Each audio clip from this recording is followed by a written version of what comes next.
پوچھا کہ بھئی یہ طلاق کا مسئلہ ہے اس طرح سے تو طلاق ہو گئی یا نہیں؟ انہوں نے کہا نہیں، اولاً پہلے شرط یہ ہے کہ عربی میں طلاق دی جائے، انچی طالق کہا جائے. تو کہا نہیں میں نے ایسے نہیں، میں نے ضرور کہا طلاق. توجہ، تو کہا عربی میں پڑھی جائے، صیغہ طلاق کو عربی میں پڑھا جائے. نمبر 2، انسان ہوش و حواس میں ہو، غیظ و غضب میں نہیں. تیسری شرط یہ ہے کہ 2 عادل گواہ موجود ہوں. پتہ نہیں لوگ ہیں یا نہیں.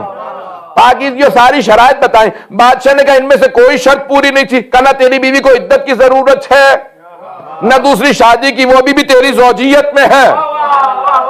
اب بادشاہ نے کہا کہ آپ جو مانگیں گے عطا کروں گا. سونا کہے تو سونا دوں گا، چاندی کہے تو چاندی دوں گا، درہم و دینار جتنا کہیں گے تول دوں گا. کہا مجھے تجھ سے کچھ نہیں چاہیے، نہ سونا چاہیے، نہ چاندی، نہ جواہرات. تو کہا کیا چاہیے آپ کو؟ کہا بس ہمیں ایران میں تبلیغ کی اجازت دے دے.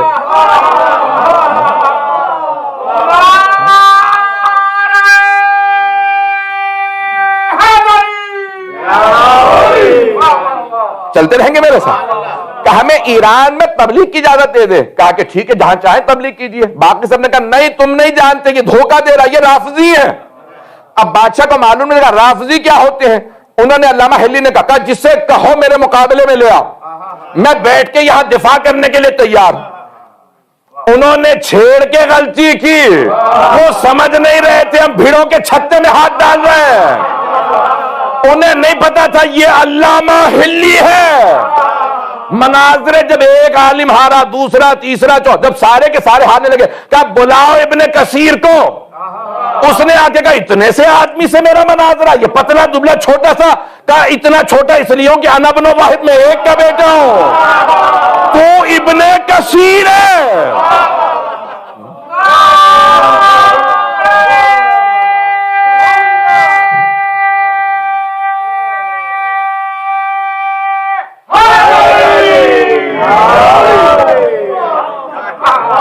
انہوں نے مناظرے شروع کی.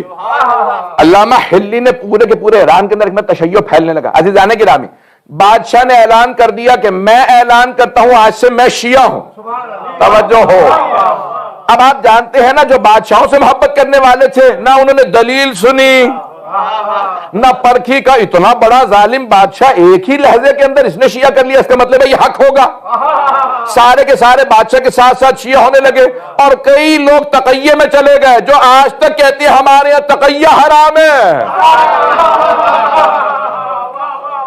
ان کی نسلیں پھر شیعہ رہ گئیں.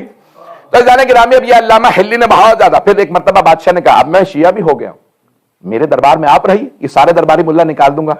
کہا نہیں میں نے ایک دربار لیا وہ ہے نجف کا، میں نے علی کا دربار لیا، میں کسی اور کے دربار پہ نہیں رکنے والا. تو کہا پھر میں واپس جا رہا ہوں. کہا لیکن میں جب شیعہ ہو گیا ہوں تو کون مجھے نظام بتائے گا، اور یہ سارا کا سارا نظام کس طرح سے بنایا جائے گا، یہ محل میں چاہتا ہوں. تو کہا کہ میرے پاس ایک آدمی ہے کہ جس کی قابلیت میں 2 رائے نہیں ہے، وہ تمام علوم و فنون کے اندر ماہر ہے. کچھ عرصے کے لیے آپ کے پاس آ جائیں. میرے شاگرد بھی ہیں، استاد بھی. فقہ علامہ نے ان کو سکھایا تھا، فلسفہ انہوں نے علامہ کو پڑھایا تھا. کہا وہ کون ہے؟ کہ ان کا نام ہے خواجہ نصیر الدین طوسی. ہے آپ کے ایران کے لیکن عرب میں رہے ہیں تو عربی فارسی دونوں پہ مسلط ہیں. توجہ ہو. خواجہ پیدائشی طور پہ اسماعیلی تھے، ششمامی تھے، 12 اماموں کو نہیں مانتے تھے. جب انتقال ہو رہا تھا تو کاظمین میں مر رہے تھے. توجہ. تو اسماعیلیوں نے کہا کہاں لے جائے آپ کو، مرنے والے آپ. کہاں میرا آخری ایام ہے بس. کہاں لے جائے، نجف یا کربلا؟ کہا نہیں، باب الحوائج کی بارگاہ میں مروں، کہیں اور چلا جاؤ. پتہ نہیں لوگ ہیں یا نہیں. کہا باب الحوائج کی بارگاہ، تاکہ لوگوں کو یاد رہے یہ 6 امامی نہیں تھا، 12 کا ہو گیا تھا. کہ مجھے یہی دفنانا ان کے قدموں میں. کہ قبر پہ کیا لکھے؟ میں پورا خون ذکر دے رہا ہوں اس وقت. قبر پہ کیا لکھے؟ آیت اللہ لکھے، علامہ لکھے، محقق لکھے. ٹائٹل کیا لکھے؟ کون کون سے القابات؟ کہ سورہ کہف کی آیت کا بس یہ ٹکڑا قبر پہ لکھ دینا، وَكَلْبُهُمْ بَاسِطٌ ذِرَاعِهِ بِالْوَسِيدِ. اصحاب کہف کا کتا ان کے سامنے ٹانگیں پھیلائے سو رہا ہے. کہ میری قبر پہ بھی یہی لکھنا. ان کے سامنے اگر حکم خدا نہ ہوتا میں کہتا ٹانگیں سمیٹ دینا. اب سمجھ میں آیا کہ کتنے بڑے بڑے علماء ہیں. یہ وہ دور ہے کہ جہاں تشیع پھیلا ہے. ان علماء کی زحمتوں سے لوگ شیعہ ہوئے سارے. یہ علامہ حلی نے، خواجہ نصر، انہوں نے پورا علاقے شیعہ کر دی، یہ پورا ایران